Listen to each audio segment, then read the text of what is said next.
ನಾಡಿನಲ್ಲಿ ಗೌರಿ ಗಣೇಶ ಹಬ್ಬಕ್ಕೆ ದಿನಗಣನೆ ಶುರುವಾಗಿದೆ. ಹುಬ್ಬಳ್ಳಿಯಲ್ಲಿ ರೌಡಿ ಶೀಟರ್ ಪರೇಡ್ ನಡೆಸಲಾಗಿದೆ.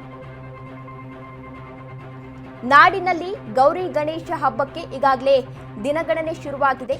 ಇಂತಹ ಸಂದರ್ಭದಲ್ಲಿ ಹುಬ್ಬಳ್ಳಿಯಲ್ಲಿ ರೌಡಿ ಶೀಟರ್ ಪರೇಡ್ ಅನ್ನು ನಡೆಸಲಾಗಿದೆ. ಹಳೆ ಸಿಎಆರ್ ಮೈದಾನದಲ್ಲಿ ಪರೇಡ್ ಅನ್ನು ನಡೆಸಲಾಗಿದೆ. ಪೊಲೀಸ್ ಆಯುಕ್ತ ಎನ್ ಶಶಿಕುಮಾರ್ ನೇತೃತ್ವದಲ್ಲಿ ಪರೇಡ್ ಅನ್ನು ನಡೆಸಲಾಗಿದೆ. 700ಕ್ಕೂ ಹೆಚ್ಚು ರೌಡಿಗಳ ಪರೇಡ್ ಅನ್ನು ನಡೆಸಲಾಗಿದೆ.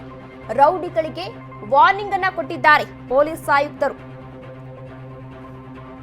ಈಗಾಗಲೇ ನಾಡಿನಲ್ಲಿ ಗೌರಿ ಗಣೇಶ ಹಬ್ಬಕ್ಕೆ ದಿನಗಣನೆ ಶುರುವಾಗಿದೆ. ಈಗಾಗಲೇ ಎಲ್ಲಾ ರೀತಿಯ ಸಿದ್ಧತೆಯನ್ನ ಕೂಡ ಮಾಡಿಕೊಳ್ಳಲಾಗಿದೆ. ಅಂತಹ ಸಂದರ್ಭದಲ್ಲಿ ಹುಬ್ಬಳ್ಳಿಯಲ್ಲಿ ರೌಡಿ ಶೀಟರ್ ಪರೇಡ್ ಅನ್ನು ನಡೆಸಲಾಗಿದೆ. ಹಳೆಯ ಸಿಎಆರ್ ಮೈದಾನದಲ್ಲಿ ಪರೇಡ್ ಅನ್ನು ನಡೆಸಿದ್ದಾರೆ. ಪೊಲೀಸ್ ಆಯುಕ್ತ ಎನ್ ಶಶಿಕುಮಾರ್ ನೇತೃತ್ವದಲ್ಲಿ ಈಗಾಗಲೇ ಪರೇಡ್ ಅನ್ನು ನಡೆಸಿ ಕೆಲವೊಂದು ಮಾಹಿತಿಯನ್ನು ಹಂಚಿಕೊಂಡಿದ್ದಾರೆ.